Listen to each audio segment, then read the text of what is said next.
Mr. Speaker, thank you for the opportunity to represent the government side of this House and to present the Ministry of Foreign Affairs and International Cooperation allocation and projection for the year 2021. But Mr. Speaker, before I go into the substance of the allocation for the ministry, I would like to do some house cleaning. There are some matters that need to be addressed and put to rest. The matter of race politics. It is a very serious issue, Mr. Speaker, and as a black Guyanese on this side of the House, I have the prerogative to speak as a proud black Guyanese citizen. Mr. Speaker, I have listened to the opening remarks and the substance offered by the first speaker from the opposite side of the floor, the honorable member, Madam Desir. She went on to use race politics and ethnopolitics by division to create further hostility in the Guyanese society.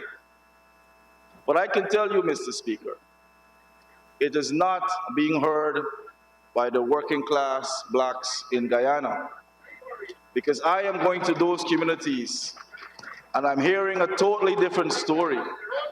They're telling me that enough is enough.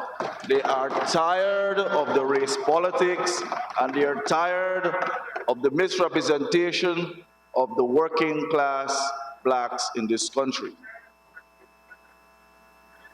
Mr. Speaker, that is a theory that the PNC-led coalition are perpetually used to confuse the working class people in Guyana, predominantly the black working class.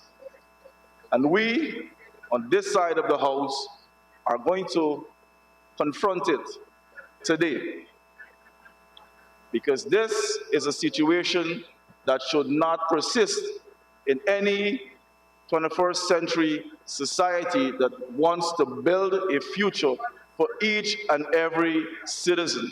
And on this side of the House, we are going to put that to rest by ensuring that each and every Guyanese citizen is fairly treated and fairly catered for in a society that is open, all-encompassing, and has the value system that will allow each and everyone to participate in the development process. Mr. Speaker, I cannot speak without referring to data. There's a thinking on the other side of the House that each and every black working class votes for the PNC. That is the thinking. That is what they want Guyanese to believe. But Mr. Speaker, the last census, 2012, a census that is done every decade, one is due next year, puts black Guyanese at 1/3 of the population. Indians at 40%, mixed race 20%. The lowest would be the other at 0.03%. Amerindians at 10.51%. So it's an illusion coming from the other side of the House when they speak about the representation of the black working class in Guyana. And that thinking that they put out there that the black working class only votes for the PNC, that is a lie, and that must stop today and now. Enough is enough.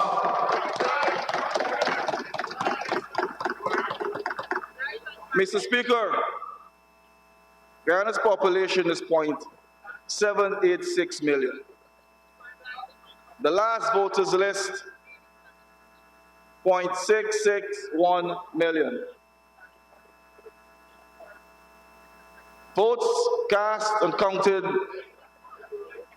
0.46 million. Mr. Speaker, the People's Progressive Party Civic won the elections with 50.69% of the votes. APNU AFC, or the PNC dominated coalition, got 47.34% of the votes. Now understand me, Mr. Speaker, I am not going to get into the mathematics of it because I understand the confusion I will create on the other side of the floor. But I will allow them to go and do their homework, and they will understand that it's statistically improbable for each and every black working class to vote for the APNU AFC when you look at the numbers. So please, go home, do your mathematics, and come back with a different model, a model of inclusiveness, a model that represents each and every Guyanese, and a model that excludes race politics from your ideology. That is what you need to do. Stop it. Enough is enough.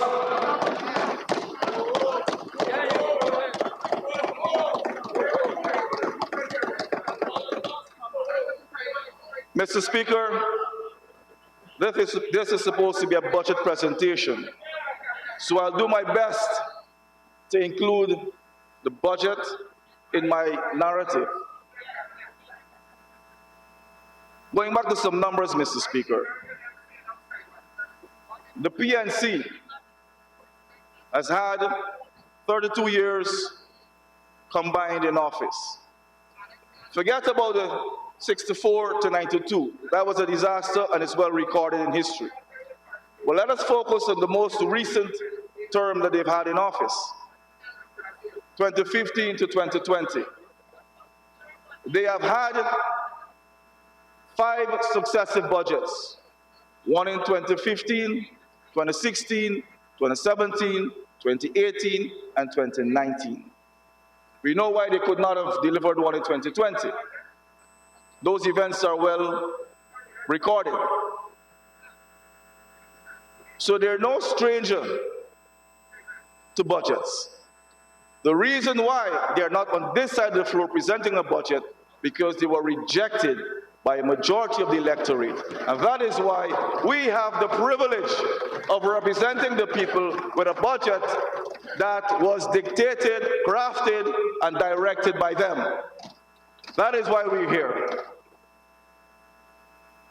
Mr. Speaker,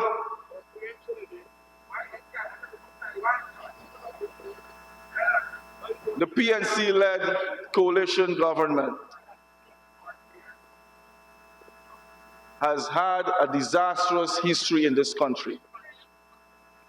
When you look at the numbers in the budget and how they have allocated the resources, it was a disaster for the 5 years in office. Their policies were politically, economically, and socially extractive. That meant that they exploited the state's resources, they excluded the citizenry from those resources, and they destroyed the economy through nepotism, cronyism, corruption, and total mismanagement. That is why they're on that side of the house complaining because they cannot be on this side of the house to present a budget that they can pilfer and take away from the people of this country. Enough is enough. Mr. Speaker, the reason why the PNC-led coalition is not allowed to represent the people is clear. They lack the respect for accountability, transparency, and the rule of law. Key pillars for any electorate to judge a political party by. We, on this side of the House, the government side, are always adhere to good governance, the rule of law, accountability, and transparency. And that is why we are able to stand here today presenting a budget that is for the people. Mr. Speaker,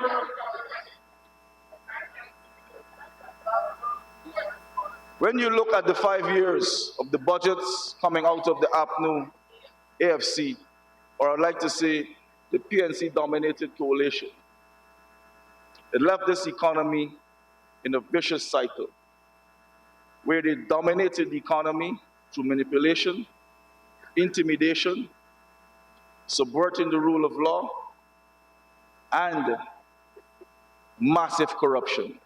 I cannot emphasize enough, massive corruption. That is why the people of this country have decided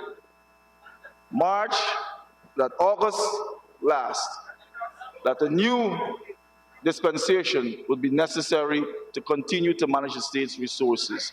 And this is why we are delighted to be representing the people on this side of the House with a budget that speaks to the people. Enough is enough.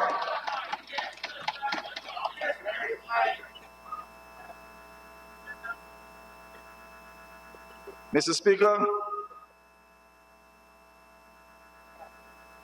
I have a document, excerpts verbatim in quotes from the honorable members on the other side who have gone before me, who talked about us, referring to working class Guyanese citizens as hungry belly dogs, the dehumanization of Afro-Guyanese, talk about the downtrodden, referring to black Guyanese. That is so sad. It is so disgusting, Mr. Speaker, that in the 21st century, we have people who claim to be political leaders who are still holding on to race, to use the people, the working class people, who are depending on them to provide leadership. And that is why, if you look on this side of the House, you will find upstanding black Guyanese who are political leaders who can confront the black Guyanese on that side of the House frontally, because enough is enough. Mr. Speaker, we have been fanning out all across this country, doing outreaches. I have had the good fortune of meeting with many Guyanese of all walks of life, and race, and political persuasion, and religion. And they're all telling us the same thing. They have not seen the APNU AFC or the PNC-led dominated coalition in their village or their community when they took office in 2015.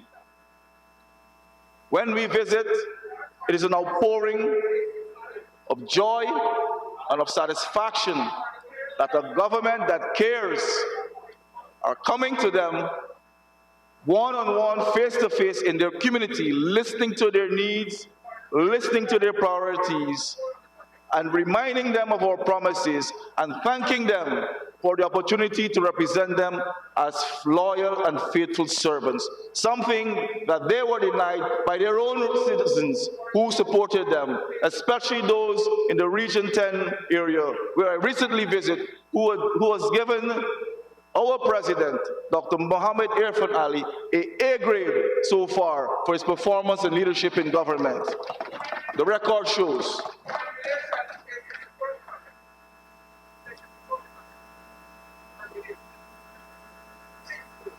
Mr. Speaker,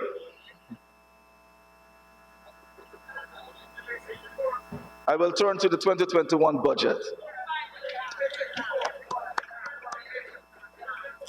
But before I do that, Mr. Speaker, I would like to encourage the honorable members on the other side, the opposition side of the House, to read the United Pathway to Prosperity, the inaugural address to the 12th Parliament by His Excellency, Dr. Mohammed Irfan Ali, where he advanced the concept of one Guyana, oneness, a concept that speaks to unity, national integration, one people, one nation, one destiny, with a commission to follow, a commission that will be diverse and a commission that is representative of the values of the people of the Cooperative Republic of Guyana. So I encourage each and every one of you to read this. Mr. President, Mr. Speaker, we on the government side of the floor have benefited immensely from the vision of the President, His Excellency, Dr. Mohammed Irfan Ali.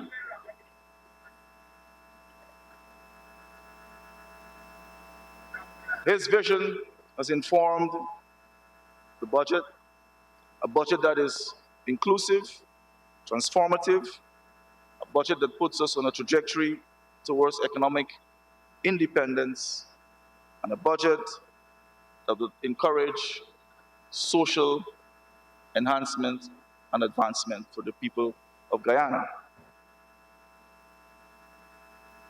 But Mr. Speaker, my honorable colleague, Dr. Ashni Singh, did not pull figures out of the air to put together this budget. This budget is an outcome of a journey that began when we were in opposition.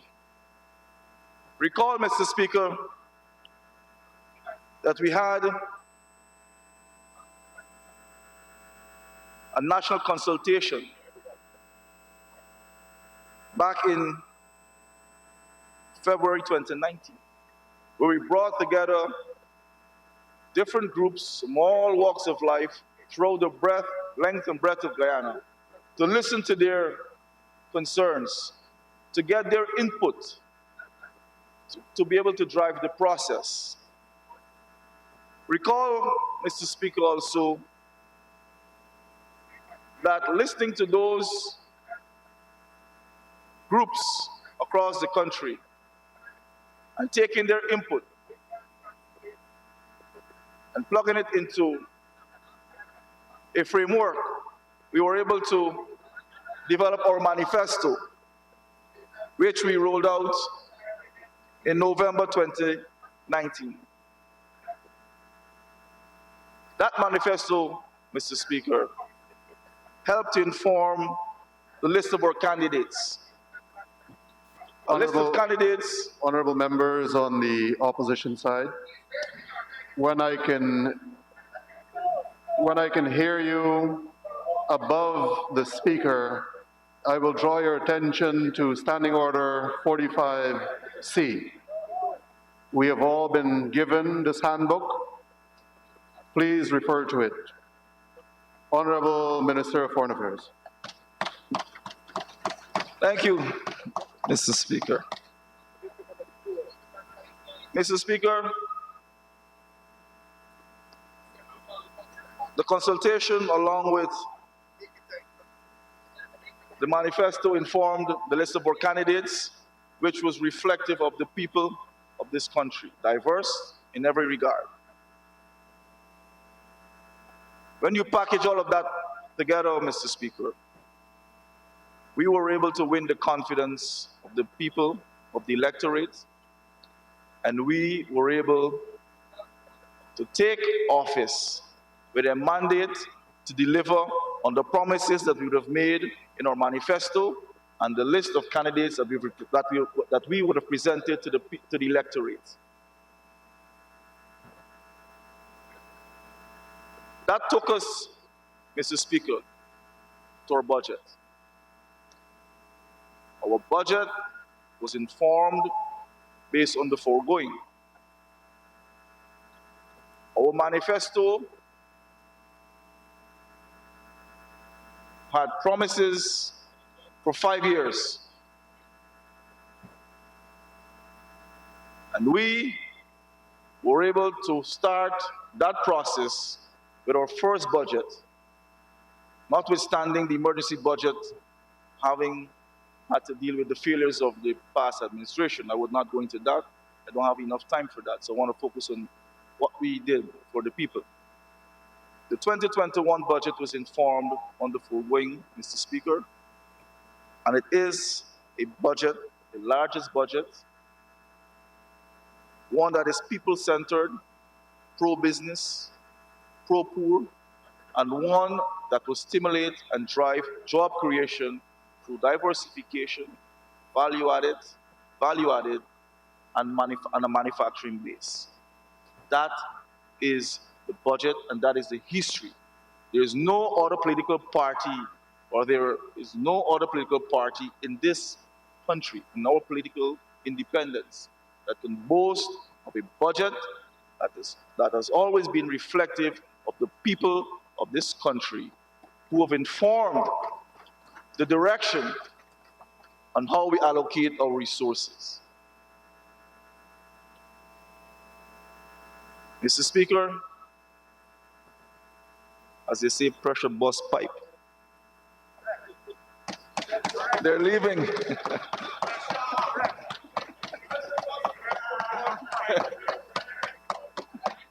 They're going. But I have to continue, Mr. Speaker. Mr. Speaker, the budgetary allocation for the Ministry of Foreign Affairs and International Cooperation is to the tune of 5.8 billion Ghana dollars. Program 1 is allotted 1.8 billion, which Program 1 refers to headquarters here in Georgetown. Program 2, 3.9 billion, which speak to our overseas missions. I have the floor, Honorable Member. Thank you very much. Program 3, 55.5 million Ghana dollars, and that is allocated to our foreign trade department. So, Mr. Speaker, the allocation given to the Ministry of Foreign Affairs and International Cooperation is carefully crafted and aligned to give momentum to Ghana's foreign policy agenda.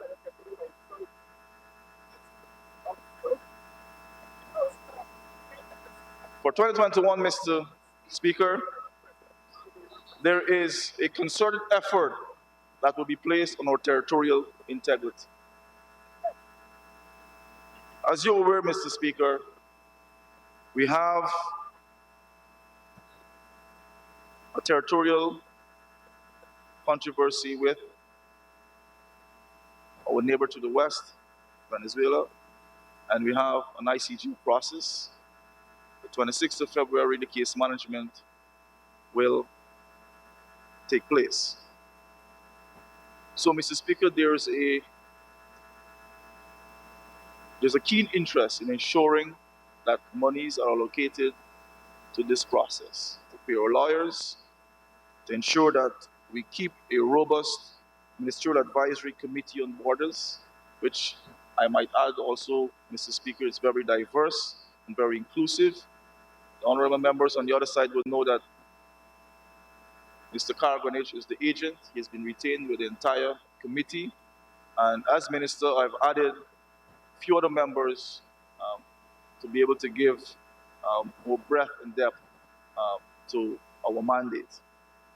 Mr. Speaker, monies would also be allocated to a national public relations committee, a committee that will drive a national PR campaign, because it is felt that we need to be very proactive over the next several years by educating our people. And this was also raised in the Foreign Relations Subcommittee, where we all agreed that we should have a massive PR campaign, which includes our grade school children right through to adulthood, to bring everyone on board, to speak with one message, to be able to ensure that each and every one understands the value of maintaining and protecting our territorial integrity. So we're not going to spare any monies in this effort. Mr. Speaker, we're also going to commit funds to frequent and regular stakeholders meeting. We've had one such so far, where we're briefing our stakeholders and having our stakeholders be part and parcel of the process. We've also begun engaging the media,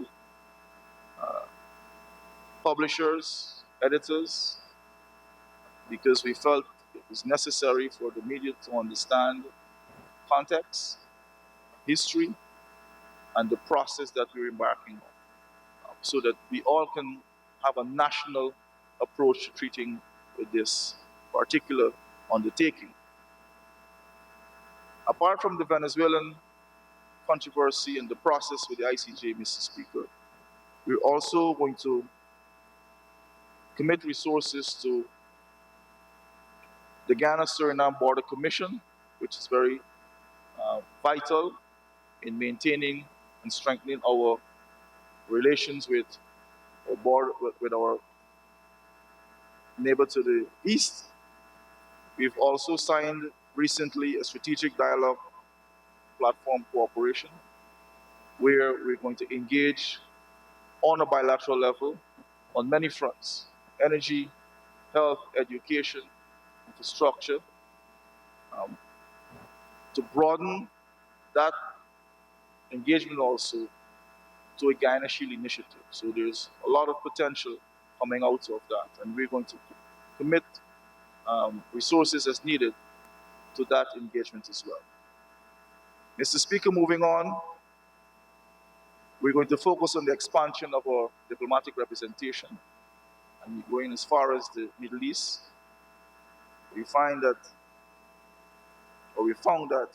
our presence in Kuwait has been beneficial, and we're now expanding to Qatar and the United Arab Emirates.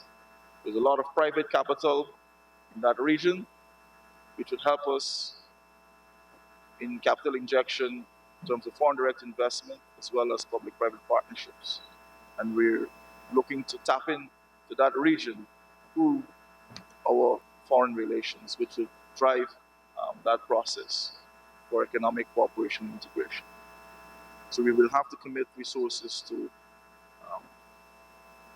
missions, maintaining them.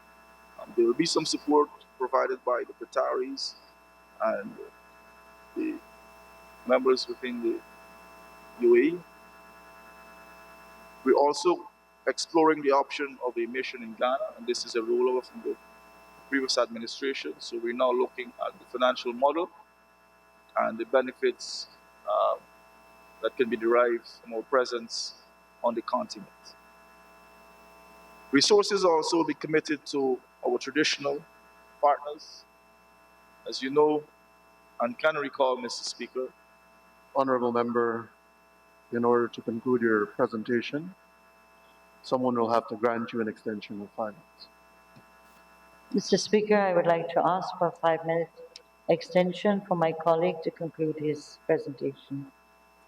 so Honorable briefly, Minister of Foreign Affairs. thank you, Mr. Speaker. So we're going to strengthen our relations, Mr. Speaker. I'll try to be brief with our traditional partners. There are a few agreements that were already signed, cooperation in terms of security, as well as as economic cooperation. So we'll see a lot of movement in that direction soon in Guyana. We'd have seen of the visit of Secretary of State Pompeo. We've seen visits from my Brazilian counterpart. I'm in touch, or I'm soon to be engaging my counterpart in Canada, as well as the EU countries. Mr. Speaker, our regional and hemispheric integration is a priority as well. Resources will be committed to strengthening our integration efforts, beginning with CSME, CARICOM Single Market and Economy. We're going to establish a CSME unit headed by an ambassador, and Guyana has already taken back the helm of the agricultural agenda, which was abandoned by the previous administration, the Jagdo Initiative, which I think is not palatable to them, but it's a CARICOM initiative.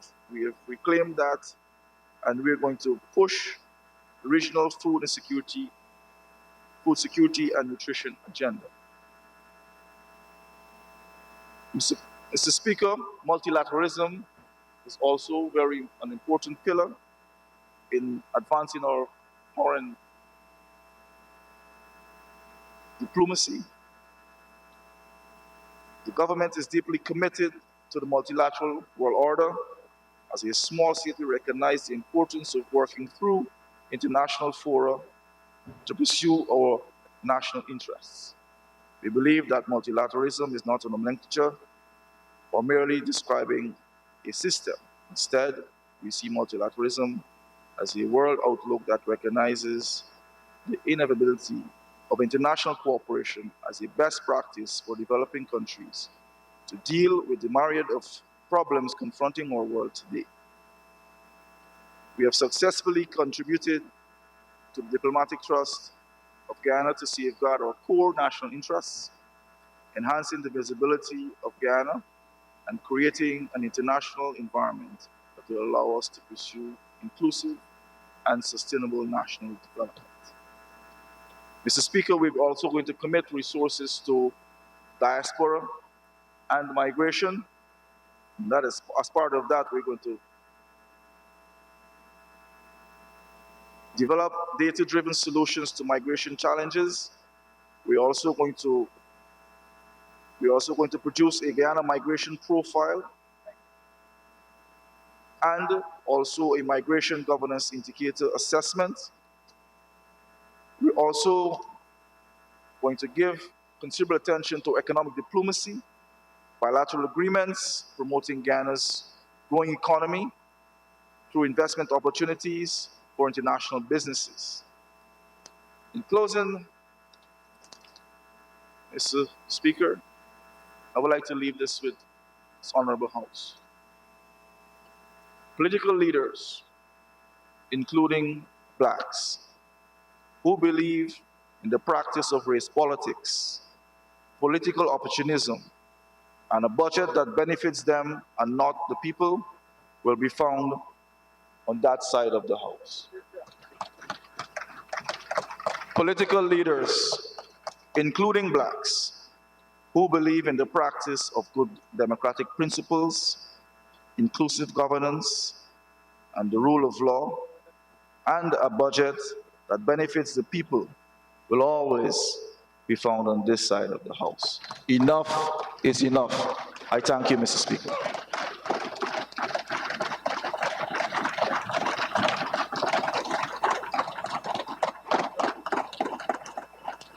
Thank you.